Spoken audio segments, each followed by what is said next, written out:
ನ್ಯಾಯ ನೀತಿ ಸದ್ಧರ್ಮ ಶೌರ್ಯ ಪರಾಕ್ರಮಗಳ ಗಂಡು ಮೆಟ್ಟಿನ ನಾಡೆಂದೇ ಈ ಚಿತ್ರದುರ್ಗ ಲೋಕಪ್ರಸಿದ್ಧಿ. ತುಂಬಾ ದುರ್ಗಮ ಸರ್. ಅಂದ್ರೆ ಅರಮನೆ ಆವರಣಕ್ಕೆ ಹೋಗ್ಲಿಕ್ಕೆ ಒಂದು ದ್ವಾರ, ಅರಮನೆ ಎಂಟ್ರೆನ್ಸ್. ಹೌದು, ಕಣಜಗಳು ಸರ್. ಇದು ನೋಡೋ ಕೆಳಗೆ ಕಲ್ಲಿನ ಬೇಸ್ಮೆಂಟ್ ಇದಿದೆ, ಕಿಟಕಿ ಸ್ಲೋಪ್ ಇದೆ, ಮಾಡು ಅಂತ ಕರಿತೀವಲ್ಲ, ಮಾಡು ಅದಕ್ಕೆ. ಚಿತ್ರದುರ್ಗದ ಕಲ್ಲಿನ ಕೋಟೆ ಸರ್. ಈಗ ನಾವು ಮೇಲ್ಗಡೆ ಅರಮನೆ ನೋಡಿದ್ದು ಇದೇ ಬುರ್ಜಿಂದ. ಹೌದು ಸರ್, ಅದೇ ಬುರ್ಜಿಂದ. ಅದು ತುಪ್ಪದ ಕೊಳದ ಬುರ್ಜು. ಈಗ ದಿಂಬಾಗ ಈ ಕಡೆಯಿಂದ ಹೋದ್ರೆ ನಾವು ಅರಮನೆ ಆವರಣಕ್ಕೆ ಹೋಗ್ತೀವಿ. ಸೊ ಮೇಲ್ ನೋಡಿದ್ರಲ್ಲ ಅದೇ ಆವರಣಕ್ಕೆ ಹೋಗ್ತೀವಿ. ಈಗ ಒಳಗಡೆ ಹೋಗ್ತೀವಾ? ಹೊರಗಡೆ ಹೋಗ್ತೀವಿ. ಬನ್ನಿ ನಾವು ಅರಮನೆ ಇನ್ನೊಂದ್ಸಲ ಒಳಗಡೆ ನೋಡೋಣ. ನೋಡಿ, ಅರಮನೆ ಹೋಗ್ಲಿಕ್ಕೆ ನೀವು ಇಲ್ಲಿ ಸುತ್ತನೂ ಅಲ್ಲಿ ಮೇಲ್ದು ಹೇಳ್ದಂಗೆ ಸುತ್ತನೂ ಗುಡ್ಡ ಇದಾವೆ. ಹೌದು, ಎಲ್ಲಿ ಬೇಗ ದಾರಿಗಳು ಗೊತ್ತಾಗಲ್ಲ ಅವು. ಈಗೇನಾಯ್ತು, ಬಯಲಿದೆ. ಆಗಿನ ಕಾಲದಲ್ಲಿ ಪೂರ್ತಿ ಮನೆಗಳೆಲ್ಲ ಇದ್ವು ಆ ಕಡೆ ಈ ಕಡೆ ಎಲ್ಲ. ಸುತ್ತನೂ ದೊಡ್ಡ ದೊಡ್ಡ ಮನೆಗಳಿದ್ವು. ಇಲ್ಲೆಲ್ಲ ಮನೆಗಳಿದಾವೆ, ಗುಂಡಿಗಳಿದಾವೆ, ಒಂಥರ ಸ್ಟೋರೇಜಸ್ ಇದಾವೆ. ಈಗ ಅಂದ್ರೆ ನಾವು ಈ ರೀತಿ ಎಲ್ಲ ಹುಲ್ಲು ಮುಚ್ಕೊಂಡಿರೋದಕ್ಕೆ ನಮಗೆ ಇದು ಲ್ಯಾಂಡ್ಸ್ಕೇಪ್ ಒಳಗೆ ಗೊತ್ತಾಗ್ತಾ ಇಲ್ಲ. ಇತ್ತೀಚೆಗೆ ಆರ್ಕಿಯಾಲಜಿಕಲ್ ಸರ್ವೆ ಆಫ್ ಇಂಡಿಯಾದಲ್ಲಿ ಸ್ವಲ್ಪ ಒಂದು 10 ವರ್ಷದ ಕೆಳಗೆ ಇಲ್ಲೆಲ್ಲ ಎಕ್ಸ್ಕವೇಷನ್ ಮಾಡಿದ್ರು. ಅದೇ ಜಾಲಗಾರ ತಗ್ಗು ಅಂತ ಹೇಳಿದ್ನಲ್ಲ. ಯಾವ ತಗ್ಗು? ಜಾಲಗಾರರ ತಗ್ಗು ಅಂತ. ಜಾಲಗಾರರ ತಗ್ಗು ಅಂದ್ರೆ ಒಂದು ಸ್ವಲ್ಪ ಈಗ ಬಂಗಾರ ಕುಸರಿ ಕೆಲಸ ಮಾಡ್ತಕ್ಕಂಥವ್ರು, ವಿಶ್ವಕರ್ಮ ಅಂತ ಹೇಳಿವ, ಆ ಥರ ಆ ಜನಾಂಗದಲ್ಲಿ ಇರ್ತಕ್ಕಂಥ ಒಂದು ಜಾಗ ಅದು. ಯಾವ ರೀತಿ ವ್ಯವಸ್ಥಿತ ಮನೆಗಳಿದ್ವು ಅಂತ ಗೊತ್ತಾಯ್ತು ಅಷ್ಟೇ. ಓಕೆ, ಬಚ್ಚಲ ಮನೆ, ಅಡಿಗೆ ಮನೆ, ದೇವ್ರ ಮನೆಗಳು, ಅದೆಲ್ಲ ಗೊತ್ತಾಯ್ತು. ಸೊ ಇದೆಲ್ಲ ವಸತಿ ಪ್ರದೇಶನೇ. ನೋಡಿ, 2 ಬಂಡೆ ಮಧ್ಯದಲ್ಲಿ ಶಿಸ್ತಾಗ 2 ಬಂಡೆನೇ ಗೋಡೆ. ನೋಡಿ, ಮೇಲಲ್ಲಿ ಕಟ್ಟಡ ಮಾಡಿದ್ದಾರೆ. ಈ ಕಡೆ ಕಲ್ಲಿನಲ್ಲಿದೆ ಕಟ್ಟಡ, ಪಕ್ಕದಲ್ಲಿ ನೋಡ್ರಿ ಇದು ಪೂರ್ತಿ ಮಣ್ಣಿನಲ್ಲಿದೆ. ಇಟ್ಟಿಗೆ ಕೂಡ ಅಲ್ಲ? ಅಲ್ಲ, ಅದೇ ಆಭರಣ ತಯಾರಿಸೋರು ಅವ್ರದ್ದು ಎಲ್ಲ ಮನೆಗಳು, ವಾತಾವರಣ ಪೂರ್ತಿ. ನೋಡಿ, ಇಲ್ಲೆಲ್ಲ ಮನೆಗಳು ಇದ್ವು. ಇದು ಹುಷಾರ ಬಂದ್ರಿ, ಇಲ್ಲೆಲ್ಲ ಹುಲ್ಲು ಬೆಳೆದ್ರಿಂದ ಮುಚ್ಕೊಂಡೋಗಿದೆ. ನಮಗೆ ಮತ್ತೆ ಕೆಳಗೆ ಹಾವುಗಳು ಇರ್ತವೆ, ಅವ್ರು ಎಕ್ಸ್ಕಮೇಷನ್ ಮಾಡೋ ಗುಂಡಿಗಳೆಲ್ಲ ಇದ್ದಾವೆ. ನೋಡಿ, ಇದು ಕಲ್ಲಿನ ಬೇಸ್ಮೆಂಟ್. ಇದು ಒಂದು 10-15 ವರ್ಷ ಆಗಿದೆ. ಮಳೆ ಬಂದಿದ್ರಿಂದ ಮತ್ತೆ ಎಲ್ಲ ತೆಗ್ದಿರ್ತಕ್ಕಂಥ ಗುಂಡಿ ಎಲ್ಲ ಮತ್ತೆ ಮುಚ್ಚೋಗಿದೆ, ಹೂಳು ತುಂಬಿ. ಯಾಕಂದ್ರೆ ಇದು ಕಪ್ಪು ಮಣ್ಣು, ನುಸಿ ಮಣ್ಣು, ಇದೆಲ್ಲ ಪೂರ್ತಿ ಎಲ್ಲ ತೆಗ್ದಿದ್ರು, ಗುಂಡಿ ಮಾಡಿದ್ರು ವ್ಯವಸ್ಥಿತವಾಗಿ. ಬ್ಲಾಕ್ ಮಾಡ್ತಾರಲ್ಲ ನೋಡಿ, ಎಲ್ಲ ಗುಂಡಿಗಳು. ಅಲ್ಲೆಲ್ಲ ಚರಂಡಿ ಎಲ್ಲ ಇದೆ, ನೀರು ಹರ್ಕೊಂಡು ಹೋಗ್ತಕ್ಕಂಥ ವ್ಯವಸ್ಥೆಗಳೆಲ್ಲ ಇದಾವೆ. ಪೂರ್ತಿ ಹುಲ್ಲಿರೋದ್ರಿಂದ ನಾವು ನೋಡಿ ಅದೆಲ್ಲ ಮುಳ್ಳಿದೆ, ಬಟ್ಟೆ ಎಲ್ಲ ಇದಾಗುತ್ತೆ. ಅದು ಮತ್ತು ನಾವು ಹೋಗ್ಲಿಕ್ಕೆ ಆಗಲ್ಲ, ಮುಳ್ಳಿರೋದ್ರಿಂದ. ಅದು ಹೋದ್ರೂ ಏನು ಕಾಣಲ್ಲ, ಏನು ಕಾಣೋದಿಲ್ಲ. ನಾವು ಪಿಕ್ಚರೈಸೇಷನ್ ಮಾಡ್ಲಿಕ್ಕೂ ಆಗೋದಿಲ್ಲ. ಓಕೆ. ಸೊ ಇಲ್ಲಿ ಉತ್ಖನನ ಮನೆ ನೋಡಿದ್ರು, ಇಲ್ಲಿ ಅವರ ಮನೆಗಳ ಒಂದು ವ್ಯವಸ್ಥೆ ಸಿಕ್ತು. ಓಕೆ, ರಾಜ ಪರಿವಾರದವರು ಅಲ್ಲ, ಒಟ್ಟು ಜನಾಂಗದವರು, ಆಭರಣ ಮಾಡ್ತಕ್ಕಂಥ ಒಂದು ಜನಾಂಗದವರು. ಮನೆಗಳ ಮೇಲೆ ಕೆಲವು ಕಲ್ಲಿನ ಆಸ್ತದಲ್ಲಿ ಮನೆಗಳು ಕಟ್ಕೊಂಡಿದಾರಲ್ಲ, ಅವ್ರ ಮನೆ ಮೇಲೆ ಹೆಸರುಗಳೆಲ್ಲ ಹಾಕ್ಸ್ಕೊಂಡಿದ್ದಾರೆ. ನಾವೇನಿಗೆಲ್ಲ ನೇಮ್ ಬೋರ್ಡ್ ಎಲ್ಲ ಹಾಕೊಂಡು, ಭೈರವೇಶ್ವರ ನಿಲಯ ಅಲ್ಲೆಲ್ಲ ಆ ಥರ ಎಲ್ಲ ವ್ಯವಸ್ಥಿತ ಮನೆಗಳ ಮೇಲೆ ಅವ್ರು ಕಲ್ಲಲ್ಲಿ ಕೊರ್ಕೊಂಡಿದ್ದಾರೆ ಮನೆ ಹೆಸರುಗಳೆಲ್ಲ. ನೈಸ್.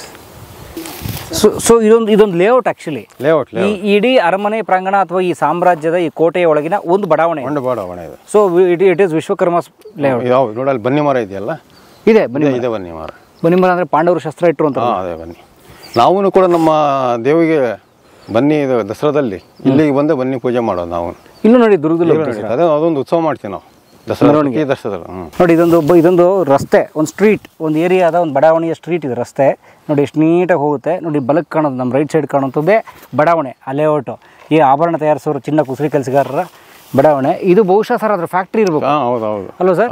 ಇದು ವರ್ಕರ್ಸು, ಇದು ಸರ್ಕಾರಿ ಆಫೀಸ್ ತರ.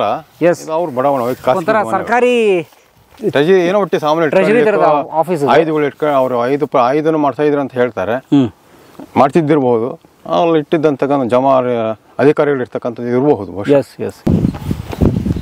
ನೋಡಿ, ನಮಗೇನಂದ್ರೆ ಈ ತರ ಮೆಟ್ಲು ಮಾಡಿರೋದ್ರಿಂದ ಕಲ್ಲೆಲ್ಲ ಕಡ್ದು ಮತ್ತೆ ಹೊಸ ಕನ್ಸ್ಟ್ರಕ್ಷನ್ ಮಾಡತಕ್ಕಂಥ ಕೆಲಸಗಳು ಬರಲ್ಲ. ಹೌದು, ನ್ಯಾಚುರಲ್ ಆಗುತ್ತೆ, ಪರ್ಮನೆಂಟ್ ಆಗಿರುತ್ತೆ. ಪರ್ಮನೆಂಟ್, ಯಾಕಂದ್ರೆ ಈ ಬಂಡೆ ಜೀವ ಇರೋವರೆಗೂ ಇರುತ್ತೆ. ಮೆಟ್ಲಾದ್ರೆ ಏನಾಗುತ್ತೆ ಹೇಳಿ, ಕಿತ್ತೋಗುತ್ತೆ ಅದು. ಅವಾಗಿನ ದಾರಿಯೇ ಇದು ಅಲ್ವಾ ಸರ್? ಅವಾಗಿನ ಹೆದ್ದಾರಿಯೇ ಇದು, ರಾಜಮಾರ್ಗ. ಹೌದು. ಇಲ್ಲಿ ಬಾಕ್ಲಿದೆ, ಇದೆ ಬಂಡೆ ಹೊಡಿಲಿಕ್ಕೆ ಮಾಡಿರೋದು. ಅವ್ರ ತಂತ್ರಜ್ಞಾನ ನೋಡಿದ್ರೆ ಗೊತ್ತಾಗುತ್ತೆ, ಕಲ್ಲು ಹೆಂಗೆ ಬಿಡಿಸ್ಕೊತಾ ಇದ್ರು ಅವ್ರ ಅನ್ನಕ್ಕೆ. ಓ ಸರ್, ತುಂಬ ದುರ್ಗಮ ಸರ್. ಇಲ್ಲ, ನಾವು ಮೇಲ್ನೋಟಕ್ಕೆ ಚಿತ್ರಗ ಅಂತ ಅನ್ಸುತ್ತೆ. ಬಟ್ ಭಾಳ ನೀವು ಇಂಡೆಪ್ತ್ ಹೋಗ್ಬೇಕಂದ್ರೆ ಕಂಟಿನ್ಯೂಸ್ ವಾರಗಟ್ಟಲೆ ಆದ್ರೂ ಆಗಲ್ಲ. ನಾನು ನಿಮ್ಗೇನು ಪೂರ್ತಿ ಎಲ್ಲ ತೋರಿಸಿಲ್ಲ, ಮತ್ತು ಎಲ್ಲರಿಗೂ ಅಷ್ಟು ಆಗುತ್ತೆ ಇರಲ್ಲ ಅಂತೇಳಿ ಸ್ವಲ್ಪ ಇಂಪಾರ್ಟೆಂಟ್ ಮಾತ್ರ ತೋರಿಸಿ. ತೀರಾ ಇಂಪಾರ್ಟೆಂಟು, ಈಸಿಲಿ ಅಕ್ಸೆಸಬಲ್ ಅಂತೀವಲ್ಲ, ಅಷ್ಟು ಮಾತ್ರ. ನೋಡಿ, ಈಸಿಲಿ ಅಕ್ಸೆಸಬಲ್ ಅಂತೀರಿ, ಎಷ್ಟು ಕಷ್ಟ ಇದೆ ಹೋಗೋಕ್ಕೆ. ನೋಡಿಲ್ಲ, ಅಲ್ಲಿ ಅಡ್ಡ ಇದು ಕಟ್ಟೆ ಥರ ಬಂದ್ಬಿಡ್ತು. ಹೌದು, ಮತ್ತೆ ಹೋಗ್ತಾರೆ ದಾರಿ ಇದಕ್ಕಿದಂಗೆ ನಿಂತು ಹೋದಂಗೆ ಅನ್ಸ್ಬಿಡುತ್ತೆ. ಯಾಕಂದ್ರೆ ಹಿಂದ್ಗಡೆನೂ ಬಾಕ್ಲಿದೆ. ನೀನು ಪ್ರತಿ ಕೆಳಗಿಂದಲೇ ಹೇಳ್ಕೊಂಬಂತೆ ಇದು ಬಾಕ್ಲಿದ್ದಾಗೆಲ್ಲ ಅಡ್ಡ ಇರುತ್ತೆ ಅಂತ. ಈ ಹಿಂದೆ ಬಂದರೆ ಒಂದು ದೊಡ್ಡ ಬಾಕ್ಲಿದೆ, ಅಂದರೆ ಅರಮನೆ ಆವರಣಕ್ಕೆ ಎಂಟ್ರಿ ಆಗೋಕ್ಕೆ ಒಂದು ದ್ವಾರ. ಇದು ಅದಕ್ಕೊಂದು ತಡೆ. ಜೊತೆಗೆ ಇದ್ರ ಮೇಲೆ ಕಾವಲಾ? ನಾಗತೀರು ಅಂದರೆ ರಾಜರ ಪತ್ನಿ, ನಾಯಕರು, ನಾಯಕಿದ್ದೆ ಅಂತ, ನಾಯಕ ನಾಗತಿ ಅಂತ ಕರೀತಾರೆ. ಸೊ ನಾಯಕರು ನಾಗತೀರು. ಓಕೆ. ರಾಣಿ ವಾಸುದೇವರು ಅಂತಾರೆ. ಅವ್ರು ಒಂದ್ಸತಿ ಎಲ್ಲ ಮೇನೆದೆಲ್ಲ ಹೊತ್ಕೊಂಡು ಹೋಗ್ತಾ ಇದ್ರು. ಅವ್ರಿಗೂ ಪರದ ಸಿಸ್ಟಮ್ ಎಲ್ಲ ಇರ್ತಿತ್ತು ಕೆಲವು ಕಡೆ ಅಂತಾರೆ. ಮೇನೆ ಗೊತ್ತಲ್ಲ, ಮೇನೆ ಹೊತ್ಕೊಂಡು ಹೋಗ್ತಾರಲ್ಲ, ಪಲ್ಲಕ್ಕಿ ಮೇನೆ ಆ ಥರದ್ದು. ಓಕೆ. ಇದು ಅಂದರೆ ಅರಮನೆ ಆವರಣಕ್ಕೆ ಹೋಗ್ಲಿಕ್ಕೆ ಒಂದು ದ್ವಾರ, ಅರಮನೆ ಎಂಟ್ರೆನ್ಸ್. ಹೌದು. ಅಂದರೆ ಈ ಕಡೆಯಿಂದ ಒಂದು ಈ ಕಡೆ ಭಾಗದಲ್ಲಿ ಹೋಗ್ಬೋದು, ಇನ್ನೊಂದು ಕಡೆಯಿಂದ ದಾರಿ ಇದೆ, ನಾವು ಹೋಗ್ತಾ ಆ ಕಡೆಯಿಂದ ಹೋಗೋಣ. ಓ, 2 ವೇ. ಇದಕ್ಕೆ ಭಾಳ ಡೋರ್ ಇತ್ತು ಸರ್, ನೋಡಿ ಸರ್ ಡೋರು. ಡೋರ್ ಇತ್ತು, ಡೋರೆಲ್ಲ ಕಿತ್ತೋಗಿದೆ ಅಷ್ಟೇ. ಮೇಲೆಲ್ಲ ಇದೆಲ್ಲ ಬಿದ್ದೋಗಿದೆ, ಚಾವಣಿ ಎಲ್ಲ ಇತ್ತಲ್ಲ ಎಲ್ಲ ಇತ್ತೀಚೆಗೆ ನೋಡಿ ಅಲ್ಲಿ ತೋರಿಸಿದಲ್ಲ, ಬಾಕ್ಲುಗಳು ಅವೆಲ್ಲ ಕಲ್ಲುಗಳು ಕೆಳಗಿರೋ ಬಿದ್ದೋಗಿದೆ ಎಲ್ಲ. ಮೊನ್ನೆ ಒಂದು ಬೋರ್ಡ್ ಹಾಕಿದ್ದಾರೆ ಆ್ಯಕ್ಚುಲಿ ಇಲ್ಲಿ. ಓಹ್, ಇಲ್ಲಿ ಇನ್ನೊಂದು ಯಾವುದೋ ಹೊಸ ಬೋರ್ಡ್ ಬರುತ್ತೆ ಇಲ್ಲಿ. ಚಿತ್ರದುರ್ಗ ಅರಮನೆಯ ಸಂಕೀರ್ಣ ಇದು. ಚಿತ್ರದುರ್ಗದ ಕೋಟೆ ಆವರಣದಲ್ಲಿ ಜನಾಕರ್ಷಣಾ ಸ್ಥಳವಾದ ಕಟ್ಟಡ ಸಂಕೀರ್ಣ ಅರಮನೆ. ಕೋಟೆಯೊಳಗೆ ಆಗ್ನೇಯ ದಿಕ್ಕಿನಲ್ಲಿ ಸ್ಥಿತವಾಗಿರುವ ಅರಮನೆ ಸಂಕೀರ್ಣ ಭಾಗವನ್ನು ರಾಮಗಿರಿ ಕೋಟೆ ಎಂದು ಕರೆಯುವುದು ವಾಡಿಕೆ. ಈ ಆವರಣ ಸುತ್ತಲೂ ಉನ್ನತವಾದ ಕಣಶಿಲೆ ಗುಡ್ಡೆಗಳು ಆವರಿಸಿ ಒಂದು ನೈಸರ್ಗಿಕ ಸಂರಕ್ಷಣೆ ಒದಗಿಸುತ್ತದೆ. ಅದೇ ಹೇಳಿದ್ನಲ್ಲ. ಈ ಅರಮನೆ ಸಮುಚ್ಚಯದಲ್ಲಿ ಅನೇಕ ಆಯತಾಕಾರದ, ಚೌಕಾಕಾರದ ದೀರ್ಘ ಕಟ್ಟಡಗಳಿದ್ದು ಗೋಡೆಗಳನ್ನು ಮಣ್ಣಿಂದ ನಿರ್ಮಿಸಲಾಗಿದೆ. ಈ ಆವರಣದ ದಕ್ಷಿಣ ದಿಕ್ಕಿನಲ್ಲಿ ದೊರೆತಿರುವ ಮೇಲೆ ಹೇಳಿದ ಆಯತಾಕಾರದ ಕಟ್ಟಡವನ್ನು ಅರಮನೆ ಎಂದು ಗುರುತಿಸಲಾಗಿದೆ. ದಕ್ಷಿಣ ಅಂದರೆ ಅದು ಸುದೂರದಲ್ಲಿ ಸ್ವಲ್ಪ ಸ್ಥಳದಲ್ಲಿ ಮದ್ದು ಪುಡಿಯನ್ನು ಸಂಗ್ರಹಿಸುವ ಕೋಟಿ ಇದೆ. ನುಡಿಗೆ ಮಾರ್ನುಡಿ, ಇಟ್ ಎಕೋಸ್. ನೋಡ್ರಿ ಇದೆಯಲ್ಲ, ನೋಡ್ರಿ ಕಹಳೆ ಬತ್ತೆ ಎಷ್ಟು ಸ್ಟೀಪ್ ಇದೆ ನೋಡ್ರಿ. ಕಹಳೆ ಬತ್ತೇರಿ ಅದು ಇದೆ, ಬೋರ್ಡ್ ಆಗಿದೆ ಕಹಳೆ ಬತ್ತೇರಿ. ಬುರುಜ್ ಕಾಣತ್ತಲ್ಲ ಬತ್ತೇರಿ. ನೋಡ್ರಿ ಅದು ನೆಲ್ಲಿಕ್ಷಿತ ಬಂದ್ಬಿಟ್ಟ, ರಣಮಂಡಲ ಬತ್ತೇರಿ, ಕೆಂಪೈನ್ ಬತ್ತೇರಿ, ಬರೀ ಬತ್ತೇರಿಗಳು, ಬುರುಜುಗಳು. ಅದ್ರ ಮಧ್ಯದಲ್ಲಿ ಅರಮನೆ. ಸೊ ಏನೇ ಆದರೂ ಇವ್ರಿಗೆ ತಕ್ಷಣ ಇನ್ಫಾರ್ಮೇಶನ್ ಬರುತ್ತೆ. ಸುರಕ್ಷಿತ ಸ್ಥಳ, ಎಲ್ಲ ರೀತಿಯಿಂದ ಸುರಕ್ಷಿತ. ಸೊ ನಾವು ಅಲ್ಲಿ ನಿಂತಿದ್ವಿ ಅವಾಗಲೇ. ಅಲ್ಲಿ ನಿಂತಿದ್ವಿ ನಮ್ಮ. ಓ ನೋಡಿ ಸ್ನೇಹಿತರೆ, ನಾವು ಅಲ್ಲಿ ನಿಂತಿದ್ವಿ ಮೇಲೆ, ಅದ್ರ ಮೇಲೆ ನೋಡಿ ಅವ್ರಿಬ್ಬರು ನಿಂತಿದಾರಲ್ಲ ಅಲ್ಲಿ. ನೀವು ಅಲ್ಲಿ ಶಾಸನ ಹೇಳಿದ್ರಲ್ಲ, ಪ್ರೇಮ ಬರಹ ಹೇಳಿದ್ರ, ಶಿವ ನಾಗು ನನ್ನ ಮದುವೆ ಆಗ್ತೇನೆ ಬರ್ತಿದ್ನಲ್ಲ, ಅದೇ ವಿಲ್ ಯು ಮ್ಯಾರಿ ಮೀ. ನೋಡಿ ಅಲ್ಲಿದ್ದೀರ ದಾರಿ, ಆ ಕಡೆಯಿಂದ ಅಲ್ಲಿ ಅದ ಅರಮನೆ ದಾರಿ. ಇದೆಲ್ಲ ಕಟ್ಟಡ ಇದೆ. ಆ ಕಟ್ಟಡದ ಬೇಸ್ಮೆಂಟ್ ಮೇಲೆ ಹೋಗ್ತಾರೆ ಸರ್. ಇದು ಆ್ಯಕ್ಚುಲಿ ಯಾವುದೋ ಅರಮನೆ ಇದು ಒಟ್ಟಿಗೆ ಎಲ್ಲವೂ ಅರಮನೆಗೆ ಸಂಬಂಧಪಟ್ಟಂತಹದ್ದೇ ಇದೆಲ್ಲ. ಯಾಕಂದ್ರೆ ನೋಡಿದ್ದು ಗೋಡೆಗಳು ಆ ಕಡೆ ಈ ಕಡೆ. ಯಾಕಂದ್ರೆ ಬರೀ ರಾಜ ಇದ್ದಾನೆ ಅಂದ ತಕ್ಷಣ ಬರೀ ರಾಜ ಒಬ್ಬನೇ ಇರೋದಿಲ್ಲ, ಒಬ್ಬನೇ ಹಿಂಗಿರ್ತಾನೆ. ಅವನಿಗೆ ಪರಿವಾರ ಸಮೇತವಾಗಿ ಎಲ್ಲ ಥರದ್ದು ಕಾವಲುಗಾರರಿಂದ ಹಿಡಿದು ಮಂತ್ರಿಗಳಾಗಿರ್ಬೋದು, ಅಥವಾ ಅವನ ಆಪ್ತ ಸಂಬಂಧಿಕರು, ಅಣ್ಣ, ತಮ್ಮ, ಅಮ್ಮ, ತಂದೆ, ಬೇರೆ ಬೇರೆ ರಾಣಿ ವಾಸ್ತುದ ಒಬ್ಬರಿಗೆ 3-4 ಜನ ಹೆಂಡತಿಗಳು ಮದುವೆ ಆಗ್ತಿದ್ರು ಅವರು. ಒಬ್ಬೊಬ್ರಿಗೆ ಒಂದು ಕೊಡೆ, ಅವರಿಗೆ ಸೇವಕರಿಗರು, ಈ ಥರದೊಂದು ವ್ಯವಸ್ಥೆ ಇರುತ್ತಲ್ಲ, ಅದಕ್ಕೆಲ್ಲರಿಗೂ ಬೇಕಲ್ಲ ಸಂಬಂಧಪಟ್ಟಂಗೆ. ಎಲ್ರಿಗೂ ಸೆಪ್ರೇಟ್ ಮನೆಗಳು.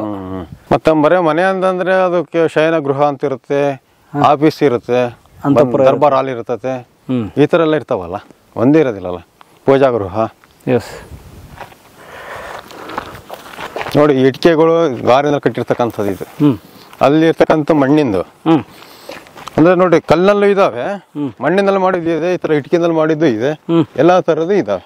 ಓಕೆ, ನೋಡಿ ಇಲ್ಲಿ ಗಾರೆ ಹಾಕಿರತಕ್ಕಂಥದ್ದು. ನಾವು ಈಗ ಕಾಂಕ್ರೀಟ್ ಬೆಡ್ ಅಂತೀವಲ್ಲ, ಹೌದು, ಅಲ್ಲಿ ಕೆಳಗೆ ಹೇಳಿದ್ನಲ್ಲ, ಜಲ್ಲಿ ಯೂಸ್ ಮಾಡ್ತಿದ್ದಿಲ್ಲ, ಈ ತರ ಕಲ್ಲುಗಳು ಯೂಸ್ ಮಾಡ್ತಿದ್ರ. ನದಿಲಿ ಹರ್ಕೊಂಬರೋ ಅಥವಾ ಸಿಗುವಂತ ಸಹಜವಾದ ಕಲ್ಲುಗಳು ಇವೆಲ್ಲ. ಇದ್ಯಾವುದೋ ಬನ್ನಿ ನೋಡೋಣ, ಇದ್ಯಾವುದೋ ಒಂದು ಚಿಕ್ಕದ ಅರಮನೆ ಇದೆ. ಓ ಸೂಪರ್. ಕಂಪಾರ್ಟ್ಮೆಂಟ್ಸ್ 2. ಇದು ಮಧ್ಯ ಒಂದು ಗೋಡೆ, ಈ ಕಡೆ ಒಂದು ಗೋಡೆ. ಸೊ ಅದೊಂದು ಕೋಣೆ, ಇದೊಂದು ಕೋಣೆ. ಈ ಥರ ಗೋಡೆ ಸರ್, ಮಣ್ಣು ತಂದು ಕಲಸಿ ಇಟ್ಟು ಆಮೇಲೆ ಅದು ಬೆಂಕಿ ಹಾಕೋದು.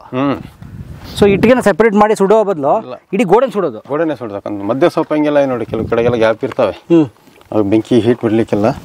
ನೋಡಿ ಈ ಕಾಲದಲ್ಲೂ ಕೂಡ ಎಷ್ಟು ಗಟ್ಟಿ, ನೋಡಿ ಎಷ್ಟು ವರ್ಷ ಇದು ಮಳೆಗೆ, ಗಾಳಿಗೆ, ಬಿಸಿಲಿಗೆಲ್ಲ ಎಕ್ಸ್ಪೋಸ್ ಆಗಿದೆ, ಆಗಿದ್ರು ನಿನ್ನ ಗಟ್ಟಿ ಇದೆ.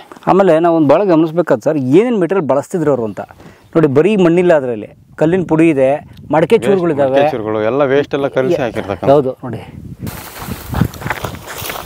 ಓ ಸರ್, ಕಣಜಗಳು. ಅಯ್ಯೋ ಸರ್, ಏನು ಸರ್ ಇವು ಮೆಗಾ ಸ್ಟ್ರಕ್ಚರ್ಸು? ಕಣಜಗಳು ಸರ್ ಇದು. ನೋಡಿ ಕೆಳಗೆ ಕಲ್ಲಿನ ಬೇಸ್ಮೆಂಟ್. ಇದು ಇತ್ತೀಚೆಗೆ ಸುಮ್ಮನೆ ಏಸಿಂದ ಪ್ಲಾಸ್ಟರ್ ಮಾಡಿದ್ರು ಪ್ರೊಟೆಕ್ಷನ್ಗೋಸ್ಕರ. ಬಟ್ ಅವ್ರು ಮಾಡ್ಸಿರ್ಲಿಲ್ಲ ಮೊದಲಿನವ್ರು, ಪಾಳೆಗಾರದಲ್ಲ. ಇಲ್ಲ, ಮುಂಚೆ ಪಾಳೆಗಾರದ ಕಾಂಕ್ರೀಟ್ ಪ್ಲಾಸ್ಟಿಂಗ್ ಎಲ್ಲ ಹೋಗಿತ್ತು. ಇವರು ಪ್ರೊಟೆಕ್ಷನ್ ಮಾಡ್ಲಿಕ್ಕೋಸ್ಕರ, ಕನ್ಸರ್ವೇಷನ್ ಮಾಡ್ಲಿಕ್ಕೋಸ್ಕರ ಮಾಡಿರ್ತಾರೆ. ಸರ್ ಬನ್ನಿ ಒಳಗಡೆ ಹೋಗೋಣ. ಬನ್ನಿ, ಈ ಕಡೆ ಬನ್ನಿ. ಇದೆಯಾ? ಓಕೆ. ಓ ಸರ್ ನಮ್ಮಲ್ಲಿ ಏನು ಕಮ್ಮಿ ಇಲ್ಲ ಸರ್ ಮಾನ್ಯುಮೆಂಟ್ಸು. ಇದೆ ಸರ್, ಭಾಳಷ್ಟು ವ್ಯವಸ್ಥಿತವಾಗಿ ನಾವು ಮೇಂಟೈನ್ ಮಾಡಲಿಲ್ಲ ಅನ್ನೋ ಕಾರಣಕ್ಕೆ ಹಾಳಾಗಿದೆ ಅಷ್ಟೇ. ಅಯ್ಯೋ ನೋಡಿ. ಓ ಮೇಲೆ ನೋಡಿದಾಗ ಒಂಥರ ಇತ್ತು, ಹತ್ತಿರ ಬಂದಾಗ ಇನ್ನೂ ರೋಮಾಂಚನ ಇವು. ನೋಡಿ ಅದು ಓಪನ್ ಇದೆಯಲ್ಲ ಕಿಂಡಿ. ಹಾಂ ನೋಡಿ ಎಲ್ಲ ಮಟ್ಟಿಂದ ಓಪನ್ ಆಗಿಲ್ಲ, ಯಾಕಂದ್ರೆ ಪ್ರಾಣಿ ಆ ಪ್ರಾಣಿ ಗಿಣಿ ಏನು ಹೋಗಂಗಿಲ್ಲ. ಹೌದು, ನೀರಿಗೆ ಬೀಳಂಗಿಲ್ಲ. ನಾವು ಮನುಷ್ಯರು ಹಂಗೇನೋ ಏಣಿ ಹಾಕೊಂಡು ಅಥವಾ ಏನೋ ಅದಕ್ಕೆ ಇದು ಹಾಕೊಂಡು ಹತ್ಬೇಕು. ಓಕೆ ಬನ್ನಿ ಒಳಗೆ ಬನ್ನಿ ನೋಡ್ಬೋದು. ಬರ್ಬೋದಾ? ಬರ್ರಿ ಹತ್ರಿ. ಮೈ ಕಮೆನ್. ಬನ್ನಿ ಸರ್, ನೀವು ಬನ್ನಿ ಸರ್. ಈ ಹುಲ್ಲು ಹಿಂಗೆ ಬಿಟ್ಟರೆ ಇದು ಎತ್ಬಿಡುತ್ತೆ ಒಂದಿನಕ್ಕೆ. ಓಹ್ ಸರ್, ಒಳಗೇನು ಮಣ್ಣೆ. ಬಟ್ ಎಲ್ಲ ಫುಲ್ ಮಣ್ಣು, ದವಸದ ನೀಟ್ರಾಗ ಹಾಳು. ಪ್ಲಾಸ್ಟಿಂಗ್ ಇದೆಲ್ಲ ಹೋಗಿದೆ, ಅದು ಗಾರೆ ಎಲ್ಲ ಹೋಗಿದೆ. ಓಕೆ, ಇದೆಲ್ಲ ಹಂಗಾರೆ ಇದಿತ್ತು ಅಂದರೆ ಡೈರೆಕ್ಟಾಗಿ ಇರ್ತಿದ್ದಿಲ್ಲ, ಅದಕ್ಕೆಲ್ಲ ಬೇರೆ ಏನೆಲ್ಲ ಒಂದೊಂದನ್ನು ಪ್ರಚಾರ ಮಾಡೋಕ್ಕೆ ಕೆಲವಕ್ಕೆಲ್ಲ ಈ ಥರ ಹುಲ್ಲಿಂದಿನಲ್ಲಿ ಸಿಂಬೆಗಳೆಲ್ಲ ಮಾಡ್ತಿದ್ರು, ಅಥವಾ ಮಡಿಕೆಗಳಲ್ಲಿ ಇರ್ತಿದ್ರು. ಮಡಿಕೆಗಳೆಲ್ಲ ಇರ್ತಿದ್ವಲ್ಲ, ಕುಡಿಕೆಗಳು ಮಡಿಕೆಗಳು, ಅದು ಗೊತ್ತಿತ್ತು ಅವ್ರಿಗೆ. ಅದು ಯಾವ ರೀತಿ ಏನೇನು ಸಂರಕ್ಷಣೆ ಮಾಡ್ಬೇಕು ಅನ್ನೋದು ಗೊತ್ತಿರುತ್ತೆ ಅವ್ರಿಗೆ. ಓಕೆ, ಅದ ರೀತಿ ಮಾಡ್ತಾರೆ. ಸೊ ಆ ದವಸಗಳು ಸಿಗಲಿಲ್ಲ ಯಾವ ಮನೆ ಸಾಕ್ಷಿಗೆ ಅಂತೇಳಿ? ಇಲ್ಲ, ಅಷ್ಟೊಷ್ಟೇ ಎಲ್ಲಿರುತ್ತೆ ಸರ್. ನಾವು ಆ ರೀತಿ ಈಗ ಮಮ್ಮಿ ಫೈಟ್ ಥರ ಆ ಥರ ಕ್ಲೀನಾಗಿ ಇಟ್ಟಿದ್ರೆ ವ್ಯವಸ್ಥಿತ ಹಾಳಾಗ್ಲಿಲ್ದಂಗೆ ಇರ್ತಿದ್ವು ಅನ್ಸುತ್ತೆ. ಇಲ್ಲಿ ಓಪನ್ ಫೀಲ್ಡ್ ಅಲ್ಲ, ಎಂಥದೇ ದವಸ ಆದ್ರೂ ಎಷ್ಟು ವರ್ಷ ಇರುತ್ತೆ. ಬಟ್ ಇದನ್ನು ಉಳಿಸ್ಲೇಬೇಕು ಸರ್. ಇವು ಎಸ್ಪೆಷಲಿ ಇವು ಅವತ್ತಿನವ್ರು ಬದುಕು ಹೇಳ್ತಾ ಇದೆ, ಅವ್ರು ಹೆಂಗೆ ಬದುಕಿದ್ರು ಅವರೆಲ್ಲ ಅಂತ. ಇದರಲ್ಲಿ ಮತ್ತು ನಮ್ಗೆ ಇವತ್ತಿನ ಪ್ರೆಸೆಂಟ್ಗೆ ಉತ್ತರ ಇದೆ. ಹೌದು, ನಾವು ಹೇಗೆ ನಾವು ಬದುಕಬೇಕು ಅಂತ ಇದನ್ನೆಲ್ಲ ಬಳಸ್ಕೊಂಡು ಅಂತೇಳಿ ಹೊಸ ಕಾಲಕ್ಕೆ. ಇದಿಷ್ಟು ಮಣ್ಣಲ್ಲ ಆ್ಯಕ್ಚುಲಿ ಇದು.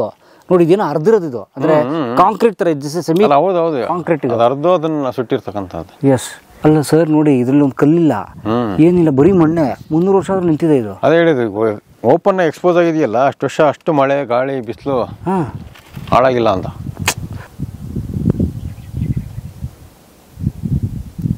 ಅಂದರೆ ಅವರು ಮೇಂಟೈನ್ ಮಾಡೋಕೆ ಈ ಥರ ಮರ ಗಿಡ ಬೆಳಿಲಿಲ್ಲಂಗೆ ತಿಂಗಳಿಗೊಮ್ಮೆ ಕ್ಲೀನ್ ಮಾಡ್ಬೇಕು ನನ್ನ ಕೇಳಿ.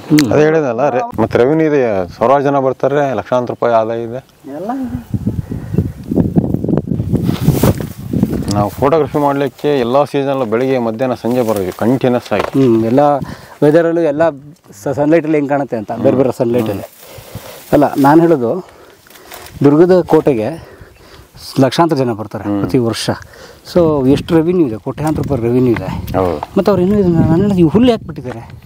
ಇದನ್ನು ಮೇಂಟೈನ್ ಮಾಡಿ ನೀಟಾಗೆ. ಒಳಗಡೆ ಮಾನ್ಯುಮೆಂಟ್ ಒಳಗಡೆ ಗೋಡನ್ ಇದು ಉಗ್ರಾಣದ ಒಳಗಡೆ ಎಲ್ಲ ಹುಲ್ಲು ಬೆಳೆದಿದೆ. ಕಿತ್ತು ಮರಗಳಿದಾವೆ, ದೊಡ್ಡದಾತಂದ್ರೆ ತೊಂದರೆ ಆಗುತ್ತೆ, ಬೇರೆಲ್ಲ ಜಾಸ್ತಿ ಆಯ್ತು. ದೊಡ್ಡ ಮರನೇ ಬೆಳೆದು ಬಿಟ್ಟಿದೆ. ಸೊ ನೋಡಿ, ಅಲ್ಲಂತೂ ಅದು ಪೂರ್ತಿ ನೋಡಿ ಅದನ್ನು ಮುಚ್ಚಾಕಿದೆ. ಆ ಮರ ಬೆಳೆದು ಇದು ಬೇವಿನ ಮರ ಇದೆಯಲ್ಲ, ಬರ್ತಾ ಬರ್ತಾ ಭಾಳ ದೊಡ್ಡ ಮರ ಆಗುತ್ತೆ. ಅದು ಬೇವಿನ ಮರ ದೊಡ್ಡ ಮರ, ಅದು ಅರಳಿ ಮರದ ಥರ. ಅದು ಹಾಳು ಮಾಡೋದು. ಮಧ್ಯ ಮಧ್ಯೆ ಒಂದು 2-3 ಅಡಿ ಕಲ್ಲು ಹಾಕಿದ್ರೆ ಸಾಕು ಜನಗಳು ಓಡಾಡಲಿಕ್ಕೆ. ಅದೇ ಸರಿ, ಇದು ದವಸಗಳನ್ನ ತಗೊಳ್ಲಿಕ್ಕೆ ಇದು ಮಾಡಲಿಕ್ಕೆ ಓಪನಿಂಗ್ ಇದೆ. ಬಟ್ ಅಲ್ಲಿ ಮೇಲಿತ್ತು, ಅದೇ ಅದು ಬೇರೆ ಬೇರೆ ಥರದ ಐಟಮ್ಸ್ ಇಟ್ಟಿರ್ತಾರಲ್ಲ, ಧಾನ್ಯಗಳು. ಒಂದು ಕಡೆ ಬೆಲ್ಲ ಇಟ್ಟಿರ್ಬೋದು, ಕೆಲವು ಹುಣ್ಸೆಹಣ್ಣು ಇಟ್ಟಿರ್ಬೋದು, ಕೆಲವು ಕಡೆ ದವಸಗಳು ಇಟ್ಟಿರ್ಬೋದು. ಓಕೆ, ನೋಡಿ, ಎರಡು ಪಕ್ಕದಲ್ಲಿರೋ ಉಗ್ರಾಣ, ಅದರಲ್ಲಿ ಒಂದರ ಉಗ್ರಾಣದ ಬಾಯಿ ಅದರ ಓಪನಿಂಗ್, ಅದರ ಡೋರ್ ಮೇಲಿತ್ತು, ಕೆಳಗಿದೆ. ನೋಡಿ, ಒಳಗಡೆ ಮರ ಬೆಳೆದ್ಬಿಟ್ಟಿದೆ. ಇದೆಲ್ಲ ಆಚೆ ಏನೋ ಸ್ವಲ್ಪ ಕೆಮಿಕಲ್ ಹಾಕಿದ್ರೆ ಒಣಗೋಗ್ಬಿಡ್ತಾವೆ, ಭಾಳ ಕಷ್ಟಪಡೋದೇನು ಬೇಕಾಗಲ್ಲ.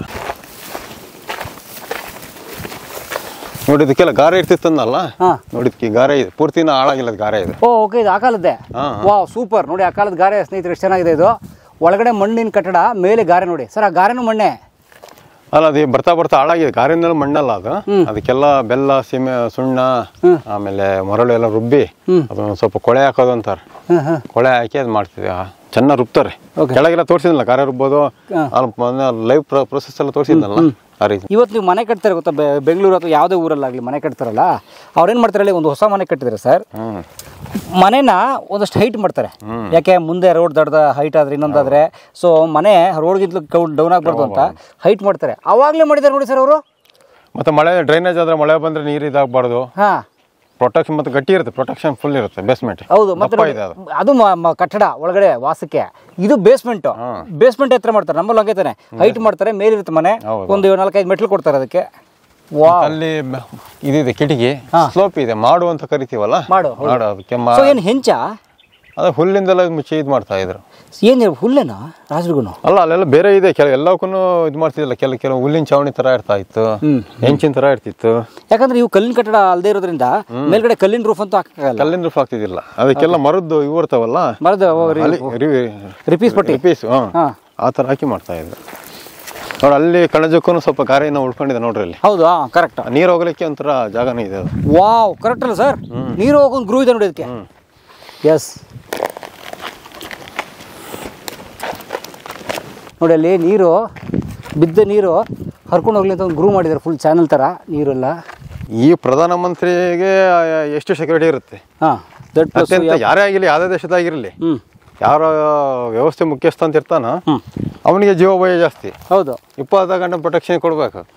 ಯಾವನ ಅಂಗರಕ್ಷಕನ ಏನ್ ಬೇಕಾದ್ರೂ ಮಾಡ್ಬಿಡ್ಬೋದು. ಹೌದು, ಇಂದಿರಾ ಗಾಂಧಿನ ಅಂಗರಕ್ಷಕನ ನಾವು ಮುಕ್ತವಾಗಿ ಹಿಂಗೆ ಓಡಾಡ್ತೀವಿ, ಅವು ಮುಕ್ತವಾಗಿ ಓಡಾಡಕ್ಕಾಗಲ್ಲ. ಇಲ್ಲಿ ಹಿಂಗೆ ಅನ್ಸುತ್ತೆ ಒಳಗೆ ಯಾಕಾರ ಆಗಿದ್ನಪ್ಪ ಅನಿಸ್ಬಿಡುತ್ತೆ. ಯಾರು ಈ ತರ ಫೇಮಸ್ ನಾವೆಲ್ಲ ಸೆಲೆಬ್ರಿಟೀಸ್ ಅಂತೀವಲ್ಲ, ಅವ್ರ ರಾಜಕೀಯ ಇರ್ಬೋದು, ಫಿಲಮ್ ಆಗಿರ್ಬೋದು, ಇನ್ನೊಂದು ಸ್ಪೋರ್ಟ್ಸ್ ಯಾವುದೇ ಆಗಿರ್ಬೋದು, ಮುಕ್ತವಾಗಿ ಓಡಾಡಕ್ಕಾಗಲ್ಲ ಸರ್. ಹೆಂಡತಿ ಮಕ್ಕಳ ಜೊತೆ ಹೋಗಕ್ಕಾಗಲ್ಲ, ಎಲ್ಲ ಹೋಟ್ಲಲ್ಲಿ ಕೂತ್ಕೊಳಕ್ಕಾಗಲ್ಲ. ಜನ ಬಂದು ಮುದ್ರಕಾಣ್ತಾರೆ, ಫೋಟೋ ತಗ್ಸ್ಕೊಬೇಕು, ತಗ್ಸ್ಕೊಂಡಿಲ್ಲ ಅಂದ್ರೆ ಇದು ತಪ್ಪು ಮಾಡಂಗಿಲ್ಲ. ಇದು ರಾಜನ ಅರಮನೆ ಅಲ್ಲ, ರಾಜನ ಬಂದಿಕಾನೆ.